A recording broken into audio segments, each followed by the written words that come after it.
Hello viewers, you all once again welcome back to my YouTube channel Learning World. Viewers, আজি আপোনালোকৰ বাবে লৈ আহিছে এটা গুৰুত্বপূৰ্ণ খবৰ হয় নিশ্চয়কৈ যিসকল শিক্ষকে ইতিমধ্যে ট্ৰান্সফাৰৰ বাবে আবেদন কৰিছিলে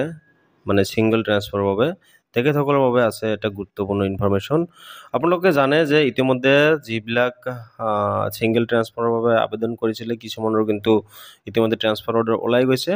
আৰু যিকেইটাৰ ওলোৱা নাই মানে এই স্ক্ৰিনত চোৱা আপোনালোকৰ এই টিচাৰ ট্ৰান্সফাৰ মেনেজমেন্ট সিস্টেম এই পোৰ্টেলৰ পৰা যি আবেদন কৰিছিলে ইয়াতে আৰু যেটো মেডিকেল ব্যাকগ্ৰাউণ্ডত আছিল স্পেশালি সেই সকলৰ বাবে আছে আমাৰ এক গুৰুত্বপূৰ্ণ ইনফৰমেশন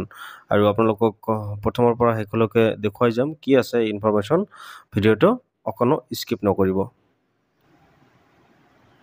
হয় শিক্ষক বদলিক লৈ আহিলে গুৰুত্বপূৰ্ণ নিৰ্দেশনা শাৰীৰিক অসুস্থতাৰ বাবে যিসকলে আবেদন কৰিছিল তেখেতসকলৰ বাবে আহিল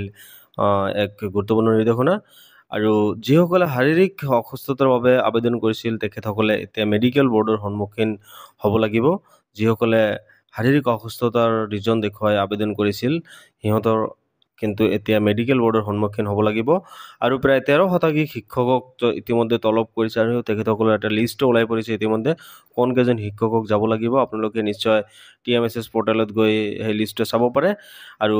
ৰাজ্যত প্ৰায় একেলগে 36000 শিক্ষকক কিন্তু এবাৰ বদলীকৰণৰ যি বদলীকৰণৰ প্ৰক্ৰিয়া আৰম্ভ হৈছে আৰু এই বিষয়ে আমাৰ শিক্ষামন্ত্ৰী ৰনজ পেগু ডাঙৰীয়াই কি ক'লে এবাৰ শুনক 10 বছৰ যদি কাৰোবাৰ কোনবা এখন জিলাত চাকৰি হৈছে তেওঁ আবেদন কৰিব পাৰে কিন্তু তাত ছাত্ৰ-ছাত্ৰীসকলক হলঠেকত পেলাই গুচি যাব নোৱাৰে বিদ্যালয়খনক শিক্ষক নোহোৱা কৰি 10 বছৰ হ'ল সেইকাৰণে বিদ্যালয়খনত শিক্ষক নোহোৱা কৰি সকলো ট্ৰান্সফাৰ হ'ব নোৱাৰে ইয়াৰ এখন আইন আছে আৰু যি কাম হৈ আছে আইন সিদ্ধভাৱে হৈ আছে ইতিমধ্যে আমি প্ৰায় এটা অনলাইন পোৰ্টেলৰ জৰিয়তে 36000 শিক্ষকৰ বদলীকৰণ হৈছে বাকি যিখিনি আছে যিখিনি আইন মতে বৈধ সেইখিনিও একে ধৰণে হয় फ्रेंड्स এইখিনি আছিল আমাৰ এটা গুৰুত্বপূৰ্ণ ইনফৰমেশন যদি এনেকুৱা ধৰণৰ ভিডিওবোৰ আগলৈকো লাগে তেন্তে আপুনি আমাৰ চেনেলটো সাবস্ক্ৰাইব কৰক লগতে ৰাইট সাইডৰ বেল আইকনটো প্ৰেছ কৰক যাতে আপুনি আমাৰ এটা আপডেটটো মিছ নকৰে friends thank you for watching